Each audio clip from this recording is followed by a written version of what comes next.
Hey guys, so last week I got a call from the BBC asking me if I wanted to do a live interview for their news channel.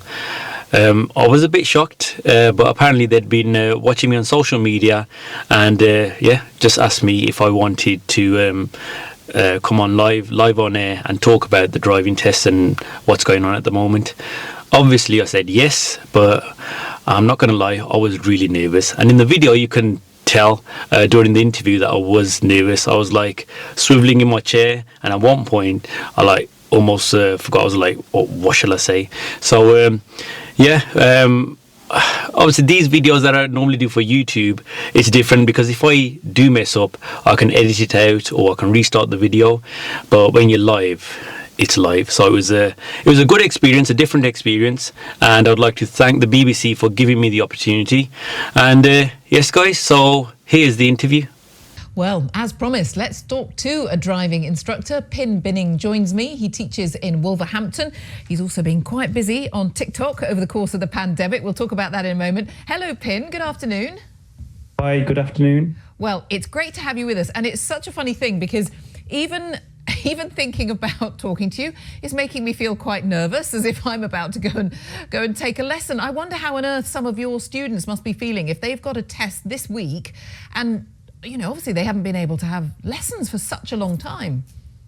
Exactly, yeah. It's a situation that a lot of learners are in. They've found these early test dates, but they haven't been able to practice, and they haven't fully got the skills. So we're trying to get in as many lessons as possible to get them ready and up to scratch. And it's extra added pressure knowing that if they do fail, they probably won't get another test date for another 5 or 6 months. Oh my gosh! What are you advising them? How are you trying to help them deal with their nerves? Well, just more practice. That with the driving test, that's the main thing that they can do, is practice as much as possible. So we're trying to get in as much lessons as we can with the people that have got their tests booked. And helping them with the online videos as well. And so tell me about that, because I mean, you will have had big chunks of the pandemic, I think I'm right in saying, where you weren't allowed to work. So that's tough times for you. What have you been doing instead? Explain. So like you mentioned TikTok earlier, putting content on TikTok to help learners. So even though they can't have practical driving lessons, to put content online that they can watch and refresh their memory. So when they do get back to lessons, they've got as much information as they can have.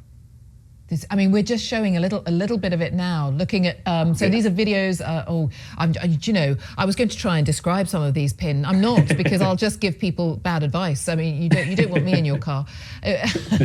Well, how have you been, helping people with these? So what happens? Do people subscribe? What have people's reactions been? Because it wouldn't have occurred to me to look at a video to brush up my driving skills, which I'd like to do, but you've given me an idea there. Yeah, to be honest, so just I wanted to help as many learners as I could, and basically I started doing these mock driving tests on YouTube, where I filmed learners taking a mock driving test and educating people on the faults that they were making. And that really took off for me. And I was getting messages every week. I still do get hundreds of messages every week telling me how those videos have really helped learners understand what they need to do to pass their driving test and how to avoid the faults.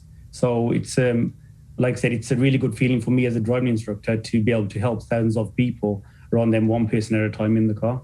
What a brilliant idea. So literally someone can log on, and so when you say it's a mock test, is it, the full, what are they now, half an hour, 40 minutes? It takes you through the full thing, does it? Yes, so people coming from all over the UK, and we filmed the whole test. And then I obviously, once I edit the videos, I educate people on the faults that have been made, how they could have avoided them, if it was a serious fault, or if it was a minor fault, which they can get away with on the driving test. And all they do is subscribe to my YouTube channel, DJ and Driving School, and all the content's there for them, free of charge. That is fantastic. That's fantastic. How are you? A quick thought. How are you feeling about, getting sort of back to normal and having students in the car properly again and doing it all for real? I'm so happy and relieved, like many instructors. Obviously, financially, we weren't getting much help. Apart from a few grants, which obviously they were just covering our living costs really. And a lot of instructors were struggling. And we're just happy to be out on the road now and doing what we love doing, helping learner drivers pass their driving test. Oh, bless you. That's brilliant. Thank you very much, Pind. Lovely to talk to you. Thank you ever so much. Pind, thank you so much. Driving instructor in Wolverhampton. Finally. So that was the interview.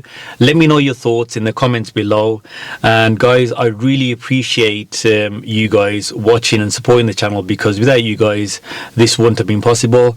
And yeah, if you're watching, don't forget to like and subscribe, and I'll see you in the next video.